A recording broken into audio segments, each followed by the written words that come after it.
What if you could keep the ritual of wine without the regret? Because here's what we're seeing right now. More and more people aren't necessarily quitting wine, they're rethinking it. Today's guest is at the forefront of a quiet revolution inside the wine industry, creating real wine just without the alcohol. So this conversation might completely change how you think about what's in your glass. Welcome to Sober and Lit, the podcast for women who want to get sober, stay sober, and live a life that's way more lit than it ever was with wine. We're your hosts, Ruby and Susan, two alcohol freedom coaches keeping it real with stories, tools, and zero judgment. Whether you're sober curious or all in, you're in the right place. Let's feel lit, alcohol free. So welcome back to the Sober and Lit podcast. Today we have a very special guest. Tracy Sweeney is a seasoned wine industry professional whose career spans sales, hospitality, general management in the premium and luxury wine sectors, most recently at Treasury Wine Estates. Observing the powerful role that wine plays, Tracy co-founded Tomorrow Cellars in 2024 to champion the rise of non-alcoholic wines. So today she is dedicating to advancing the low and no alcohol category while also supporting fellow producers through education and collaboration. So welcome, Tracy. Thank you. I'm so excited to be here. I love your podcast. Well, Tracy, before we get into the alcohol-free wines, I'd love to just start with your story. Will you share a bit about yourself and your relationship with alcohol and all of that? Yeah. Absolutely. Absolutely. So I have been in and around wine professionally for about 3 decades. I'll age myself. Right out of college, I went to work for E&J Gallo Winery. And, it was funny. I had sort of a normal upbringing, high school kid. Alcohol probably entered my life a little too early and was a little too easy to access. But I had the parallel path of my family was around wine. I remember going to the wine store and picking out wines as a teenager with my dad based on the label and what was fun.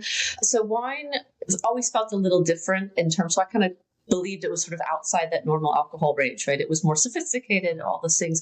And so when I graduated college and had spent a lot of time, partying and all the things that we do in college, I had an opportunity to take a job at multiple opportunities coming out of school. But one of those was to go sell wine in Southern California. I grew up in the Midwest and I'm like, yes, that's the job I'm going to do. I'm going to go to California and be out there and sell wine. And so, wine just became part of both my professional world, but it continued in it, and it was part of my social life and just so many things. And I'd always drank alcohol since I could, and it became more just part of every day. And so as I progressed my life, I met my husband at Gallo, and we went on to get married, to have kids, both changed path a little bit. I changed companies when we were both in the industry, and we moved to Texas, moved back to California, and we came back to California in 2000, sort of re-entered the wine world. So it became now not just part of my social life, but once again, part of my professional world. So it's the 24/7, a lot of entertaining, a lot of hospitality. And as I was a young person, I could kind of balance all of that. But as I became, as my kids grew up and I, became a woman of a certain age, I started finding, I can't balance it as well as I thought I could. And wine affected me more than it used to. And I've never been a big drinker of spirits and beer. I like beer. I'm a beer drinker too. But, I found that wine was the one that was so much integral to my life, but also from a health standpoint, it was clear that it wasn't probably the best thing for me to have every day. So, that just sort of sat in the back of my head for multiple years. But in those days, there wasn't a lot of alternatives, right? There really wasn't this community and great offering of products, or, you could get a Shirley Temple maybe, but that was kind of it, right? That just wasn't something unless you wanted water. And I'm in the wine world. I'm out in wine and, I'm selling wine. I'm in a hospitality environment, and a glass of water in my hand just kind of wasn't the thing. So, as time went on, I started thinking more about it. So really in the last couple of years, I got more serious as with the advent, quite honestly, of non-alcoholic beers, because I said I can also enjoy a nice beer. I started saying, hey, there are options for me, and you started to see a few more sophisticated mocktails. So I could go to a bar and order something that wasn't just a glass of water with a slice of lime in it. So there started to be I had a more mindful way to think about how I was drinking. I wanted to get healthier. I knew that I was waking up feeling crummy if I had a couple glasses of wine. And it just all started coming together at a time when the world was opening up, I think, to the broader opportunity for non-alcoholic choices. And so for me, it was the perfect time to be more serious about it. So I was at a leadership conference with Treasury, and we were talking about the future, what the future of the business would be like and how to future-proof that business. And I raised the idea, maybe we're a connections company, not a wine company. And maybe we start thinking about low, no alcohol. Really was not something that Treasury wanted to think about at the time. They are since coming on board, but that was probably 5 years ago. And in my mind, I'm like, we are that I've got to take this forward. If they're not going to take this forward, so it just kept being a bug in my mind, or bug under my saddle, as they say. And so about that same time, a friend, associate, kind of part-time neighbor here in Napa Valley, David Risher, who I had met years ago, actually at a vintner's 20th birthday party, or 50th birthday party 20 years ago. So we met him in wine. Also was a wine drinker. And, he had started pinging me, saying, I've got this idea I want to talk to you about, but I want to talk to you about it in person. I'm like, okay, and so we finally connected, and we went and had, met him at his house just down the street, and he had a tray out with some athletic beer, actually, and a glass of wine. And I said, oh, you like athletic? I like athletic. I'll have that. And he said, oh, do you like, non-alcoholic beers? Yeah. I said, I'm really finding myself drinking less. I'm trying to moderate my health. And he goes, I'm doing the same thing. He said, but you know what? He says, I'm a wine drinker and there's no good wine.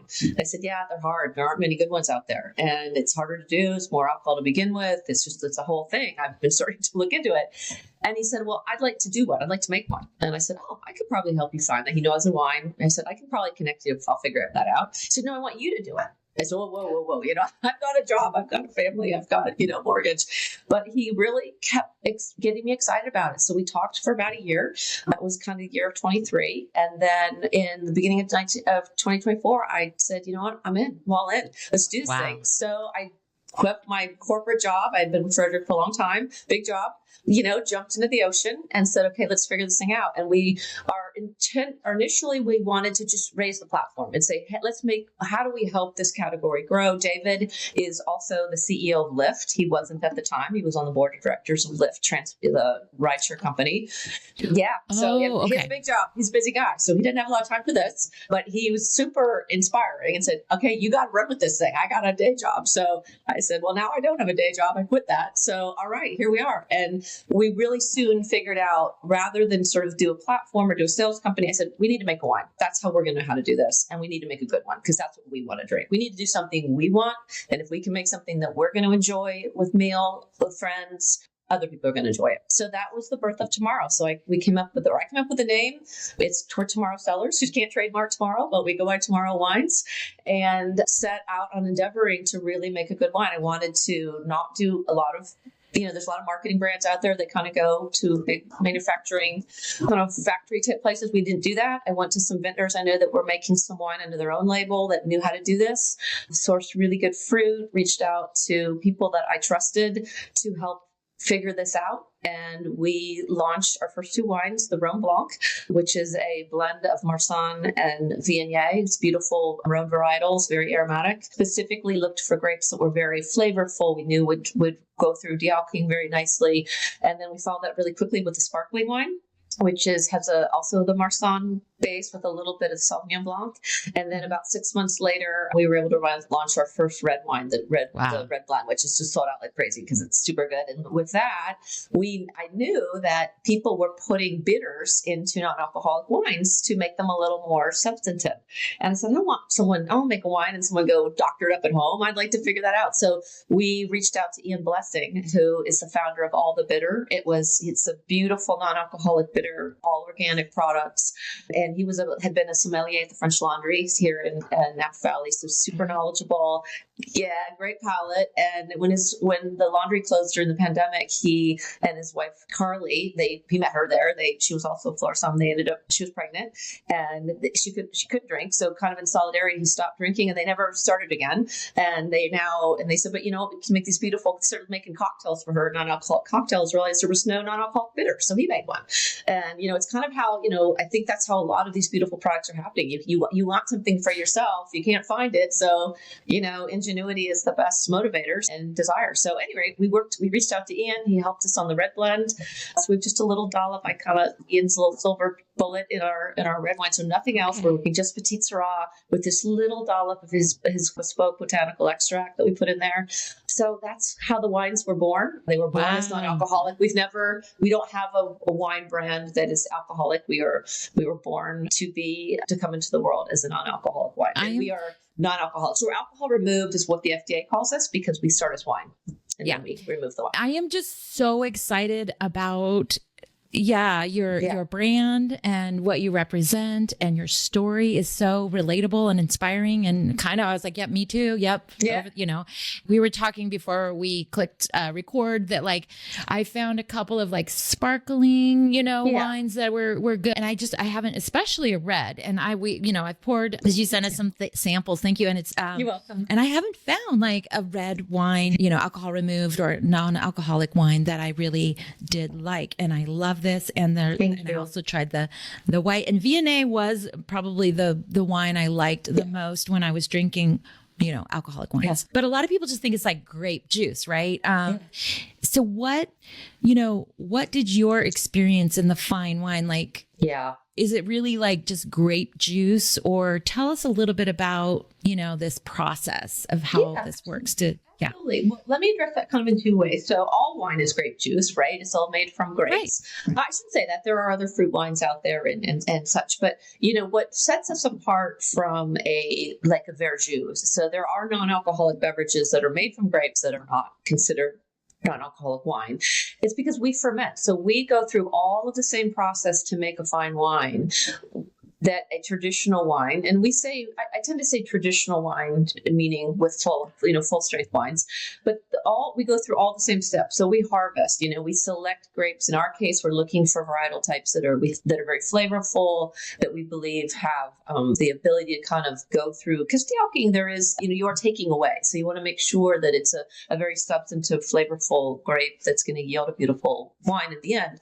But we go through all the same processes. And so I happen to like white wines that are stainless steel fermented and don't have a lot of oak. So my wines are stainless steel fermented or not oak barrel aged on the white side. But red, I like a traditional red. So our Petite Syrah has been 14 months in barrel before we take the alcohol out. So again, we make the same kinds of choices that you would for traditional wine. However, at that point, once it is wine and it has aged in case of the red wine, or is ready, it's fully fermented dry in case of the whites, then we go through another couple of steps to remove the alcohol. So one of the risks with non-alcoholic wine is there can be yeast there that can start fermenting again. We don't want that to happen. So we do lots of extra filtration. So we really have a real hands-on and real focus around keeping this wine safe and making sure there's nothing in there that's going to cause any problems later. The other thing that we do at Tomorrow that is not a common practice for many wines in particular, but also for non-wines at all, is we do a special process after we press the fruit called flash détente, which really is almost a quick scrubbing of, if you will, if you want to think of it that way, but it really quickly cleans the juice and make sure there's no bitter flavors, there's nothing tainted, there's no off flavor. So it's used here in California when grapes are exposed to smoke taint or might have eucalyptus and other things. So we thought, well, hey, if we take really good fruit juice and there's nothing wrong with it to fix, I bet it's going to make the flavor even better. And we found that to be true. So it concentrates this juice before we even start fermentation. So we are making wines with the intention they will be non-alcoholic from the beginning. So we're doing everything along the way to make sure we're setting up the best possible wine to go through the alcohol removal process. So after we've done all that extra filtration, then we go through alcohol removal. We use there today are a couple of methods available. There is more on the horizon. These wines are only going to get better. We could talk a whole hour about just technology, so I don't want to take that much time on that. But today there are a couple traditional methods available to us, and we use one which is called spinning cone column, and it's sort of what it sounds like. You're spinning the wine, and the alcohol is kind of being pulled away. We also use that for our white wine. For our sparkling and our red, we use vacuum distillation. Both of these processes happen under vacuum so that you can basically steam off the alcohol as well. You're kind of stilling it off. The cone does a secondary kind of physical process, but you're really kind of unlocking the alcohol through a real light steam, and under vacuum, you can do that at low temperature so it doesn't affect the wine. I know Ruby, you come from a wine background, so heat and wine are a good combination, but if you do this under vacuum, you're able to kind of unlock those alcohol molecules without really damage to the wine. So that's what we do. And then out the other end, we have now a liquid that has all the beautiful components we love in wine, but no alcohol. We do a little blending after to just kind of put it back in balance. And then we bottle. We don't use a lot of preservatives. We use just a little bit of sulfite, which is a pretty common addition to wine. It comes both naturally in the vineyard, and then you can put a little in a tank. And then we do one final step to kind of kill off the yeast prior to bottling, just to make sure there's nothing left, to make sure you have a safe, beautiful wine at the end. But that's it. You'll see wines out there, and you'd ask the question about what makes us different. There are non-alcohol wines that put lots of preservatives and shelf life stabilizers. We don't do that. We take care to make sure all along the way nothing's in that bottle that shouldn't be. So we don't feel we need to add a lot of artificial preservatives. And then the other thing that we don't do, there's a real tendency when you take away alcohol. Alcohol is a big molecule, fills your mouth, it does a lot of things. So people will put sugars in these wines, and we've chosen not to do that. So our wines, I like to think, are a little more delicate, and they're probably a lighter style. Like think of a Clairette or a Beaujolais Nouveau for the folks in your world who used to drink wine and like some of those might recognize some of those things. But it's just a little bit lighter style because we're not putting things we don't think should be in there to build them back up falsely. These are wines that are, we think, really representative of the varietals they're made from. They're fresh. They're good with food. They're good sipping wines, and that's how we want to make them. So that's what we're doing. Yeah. I noticed that's very low sugar when I looked at the bottles and the taste. It doesn't, some non-alcoholic red wines I've tried are very sweet. It does. Yeah. It's like too sweet. And this is not sweet. Yeah. My question that came up when you were talking was, I wonder, do you make the wine before it goes through the non-alc process in a different flavor palette, like more strong or like more flavorful, and also are you picking the grapes at higher bricks? Like is it different? Yeah. So in terms of the winemaking process, no, it's pretty traditional. These are dry style wines.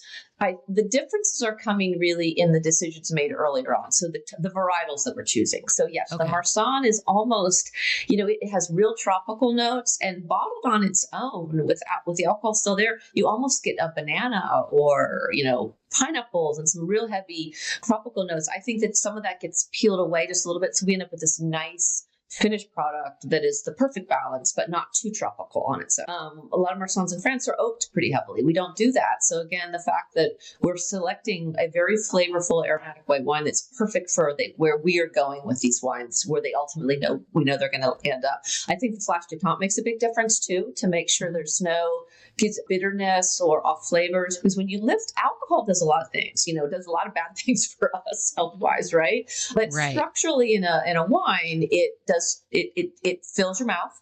It's a building block, right? It gives you structure, and it also kind of carries those aromas. And so it does some important work, which is why making sure if it's and it masks bad flavors, it can kind of that heat in your mouth, the aroma. So if you have a wine that's not so flavorful or has some off flavors or bitterness or taint, that's going to come through much more dramatically once that alcohol's coming. So I think what we're trying to do is make sure our building blocks at the beginning are really solid, and we're really thoughtful about what's going in these wines, and then trusting. We work with Joseph Smith out in Lodi. He's a wonderful guy. He's from Belize, and he's fantastic. He's been making wines in Lodi for like 20 years. Super cool guy. But, we let him do his thing, right? It's like, it's like traditional wine. Good fruit in, good wine out. All those things matter. And so with non-alcoholic wines, the tendency to want to build them back up is what I think gets us down paths that might be too sweet or might taste like grape juice and that sort of thing. And the tendency to, just over manipulate them. And we're not doing those things. So, and using the right grapes. People sometimes want to use grapes that might not be so suited for. And I know how hard it is to do this. I know how hard it is to start a little wine company. So folks that are doing it, I applaud them. And we've got, every day there's a new entrant. So if tomorrow wines aren't your wines, I always tell people, we stand by all our wines. Anyone that orders one, doesn't want it, doesn't like it, we refund immediately. But we say, don't give up. Your wine's out there. Your non-alcoholic wine is there waiting for you. You just haven't found it yet. My sister and I tried the Rhone de Blanc, and she said exactly what you said. She said it's very delicate and it would be a lovely summer sitting on the back porch sipping wine. But then it also noted that, it was good with like a spicier dish. So we had it with some Thai food. Oh, delicious. Yeah. Change the flavor. Yeah. We would do it twice. I'm day drinking. Yeah. And my sister still drinks regular alcoholic wine. And so for her she's a champion of mine though too, and is always looking for some NA options. And I always bring them to family events. So she's always trying them. And it was really fun. Really fun. And someday you won't have to bring your own, that they'll be everywhere. That's what we're hoping to happen. Yeah. And I just had a family event last night, and I had the three, I had a sparkling, a red, and a white. And it was so fun to just like explain it, show the labels really cool. And thank you. Tomorrow Cellars. And yeah, my sister loved the sparkling, and my stepdad and I like tasted, and it was really fun to just do this, like, it's got citrus notes, and it just brought me back, because to be honest with you, I was in the wine industry for 20 years, and my dad's a winemaker. So I was raised that way in Sonoma County, and it's just been different. I haven't been doing this kind of thing, except for Susan and I went to like a Sober in the City event, and then there was a lot of sparkling wines and winemakers there, which was really cool. So we have done a little bit of it, but this is, I just love also that you're in just St. Helena, right? You're just so close. Yeah. I think what's beautiful about the advent of non-alcoholic, the category in general, and wine in particular, is that it's extending the occasions for people who don't want to drink every day, but also it's such a ritual. It's such a coming together, and it's such a habit. I've listened to a lot of, you talk a lot about the habit of alcohol, and, breaking that habit it's not just about the consumption. It's about the pouring of the glass. It's about joining people together around the table. And it's all of those things. You're having to break a lot of habits that people like. And so if we can help put something on the table, put something in the glass that allows you to still have so much of the things you love about coming together over a glass of wine without the downsides of the alcohol, it's important. So we see that in traditional accounts where we've got, we do great at non-alcohol bottle shops, because everyone's going there looking for, but I'm really proud when I see people that I know we're helping find a path in a traditional setting. Yeah. And how are other winemakers, and how are people reacting to this? Is there resistance or curiosity? I'd say all of the above, right? All of the above. When I left Treasury, there as a little small category, that's a big company. It's big. This wine world's big, and we're still not a huge category non-alc, but I see it growing every day. We are the bright spot in the wine world. I think you see it probably Ruby and Sonoma. I mean, vineyards are coming out of the ground. We are keeping them in the ground. So, growers definitely see the value here. And it's funny. I've spent a lot of time. I live here, raised my kids in Napa Valley, so I'm around folks all the time. And, you get people, first thought I might have lost my mind. I'm leaving, big job.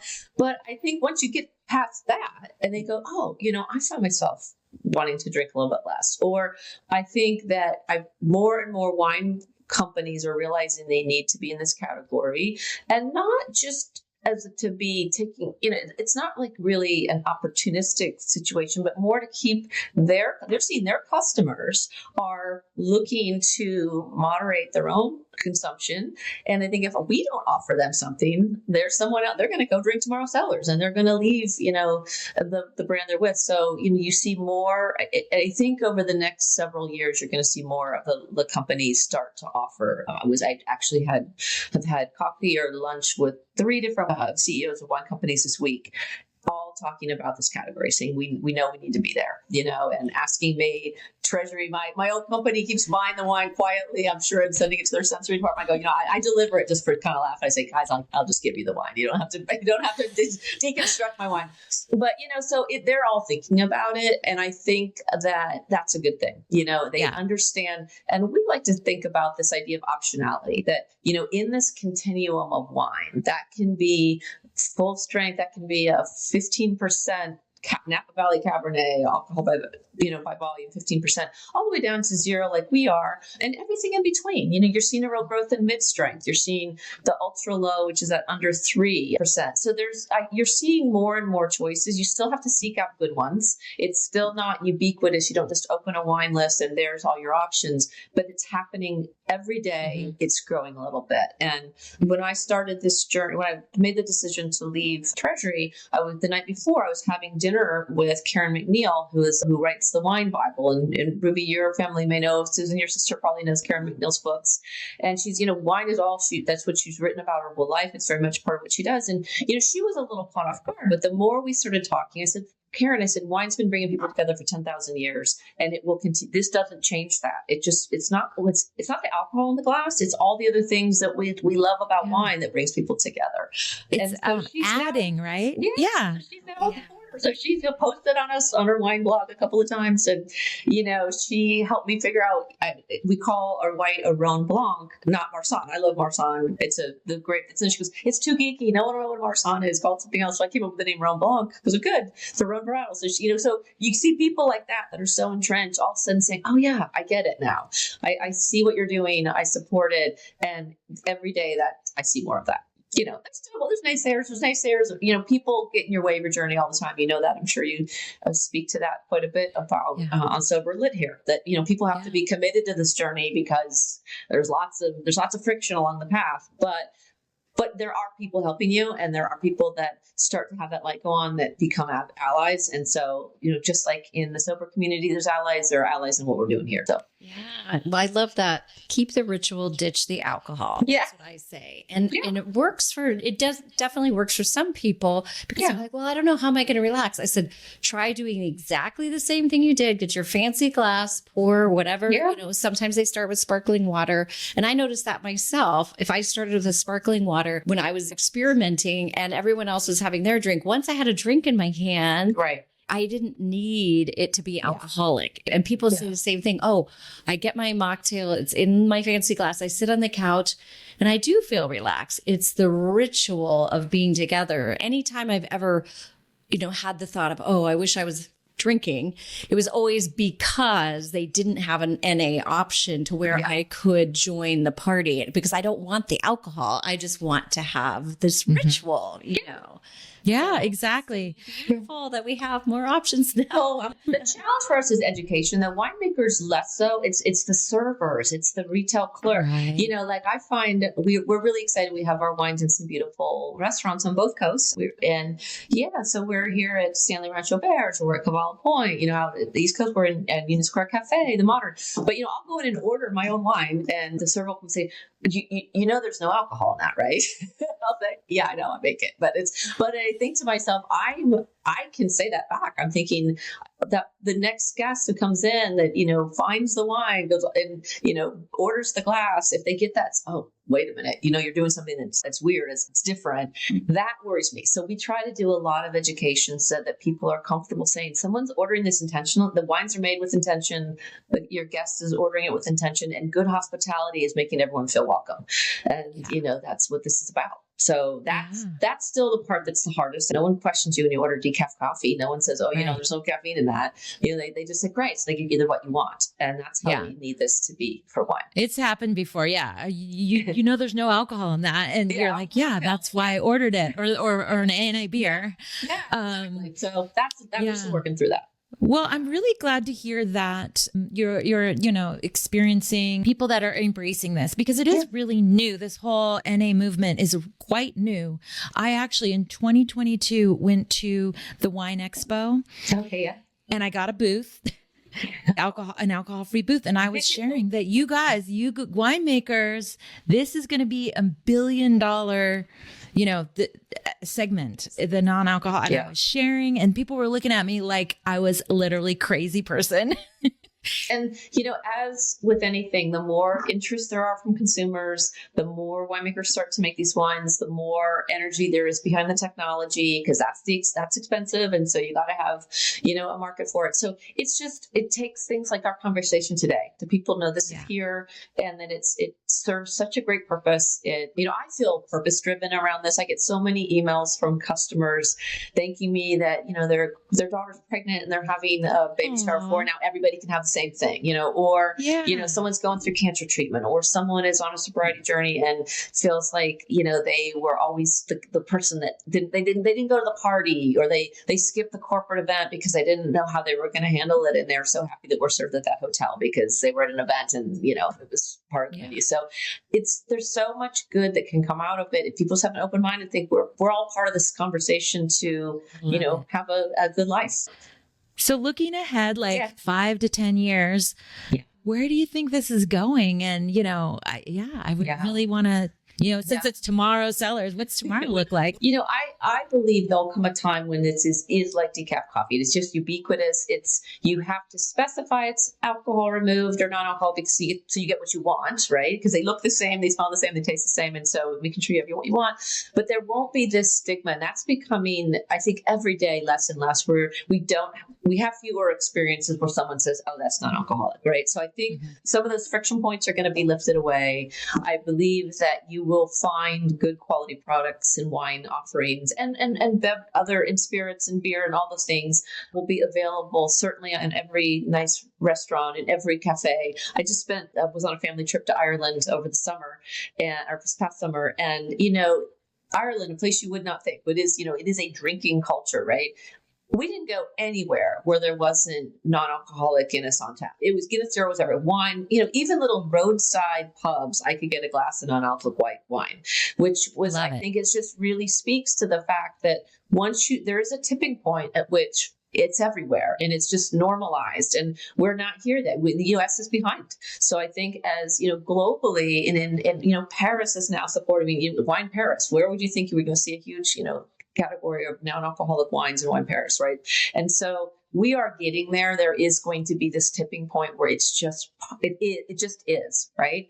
And I love that's it. what we hope. That's what I hope for. Because to me, this all started because I don't want to drink like I used to drink, but I don't want to have a Diet Coke with a beautiful meal, right? And I think, I love Diet Coke, nothing wrong with Diet Coke, but that's not what I want when I have a beautiful prepared meal at a gorgeous restaurant in a setting. I want a glass of red wine. And so now I can have one, and more often that will be the case, and I'll have choices. And I got to taste all kinds of new wines when I was in Europe, and it was wonderful. And I was like, wow, this is Ireland. I've spent a lot of years drunk on Guinness in Ireland, and I was very happy to not be drunk, and feel I enjoyed every moment of the trip and woke up fresh and ready to go because I had good choices when I was out. So and your journey is so similar to our clients, especially this age, 40s, 50s, 60s, where our bodies could handle it, and then eventually we can't handle that much of alcohol. And if our alcohol consumption increases, because that's what alcohol does, then this is such an amazing option. And you can order just one bottle. What tends to happen is, at least for me, I would drink multiple bottles, but when you're having like an alcohol removed wine or an NA wine, one glass, maybe two. You just don't drink as much, right, Susan? I opened this on Sunday. It's Wednesday. My sister and I had a glass, and we had a glass with our Thai food, and there's still some. I know. That never would have happened, right?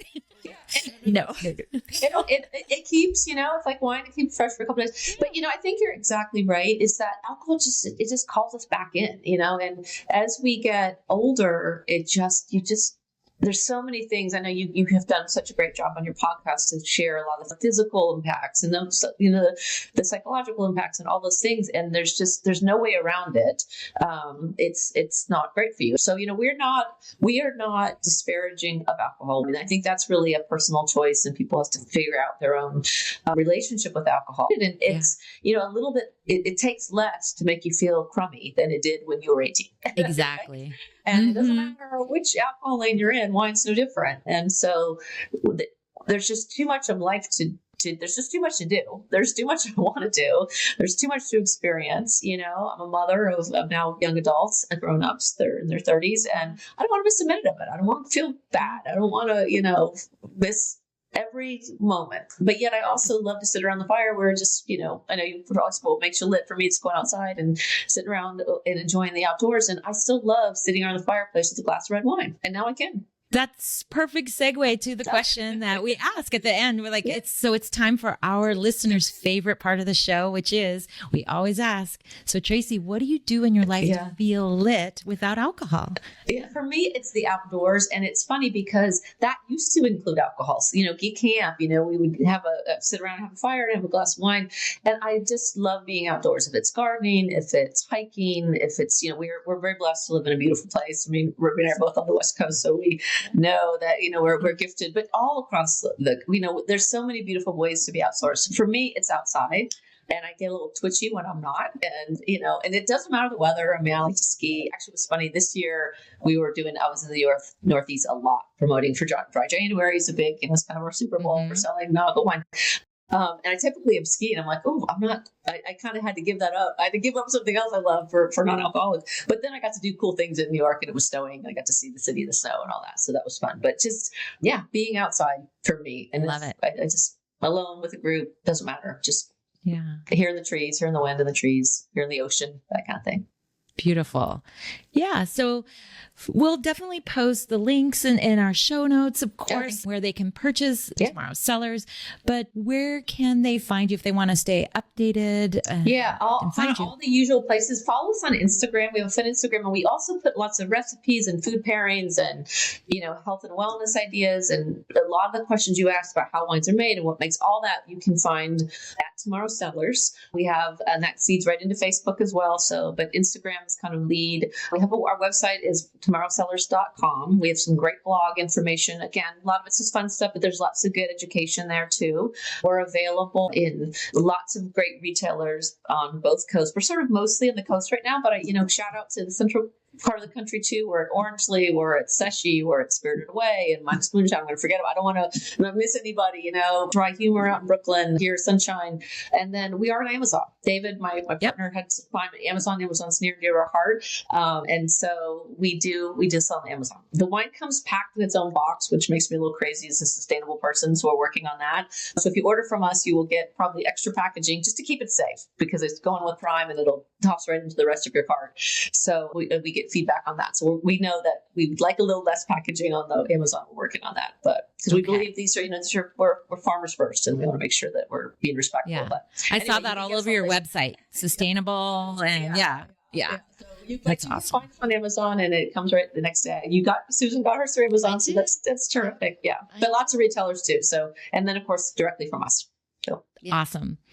Well, thank you so much for coming on our podcast as a guest. It's always great to listen to what you ladies are talking about. You have some wonderful guests, and you're really inspiring. So thank you for letting me be part of that conversation. Yeah. Thank you. Thank Cheers. you. All right, Yes. cheers. Cheers. Yes. Cheers. All right. Cheers. Bye. And remember, do something today to feel lit. Thanks so much for listening to the Sober and Lit podcast. If you enjoyed this episode, we would love it if you would subscribe, rate, and review. It really helps get the word out. And remember, do something today to help you feel lit. See you next week.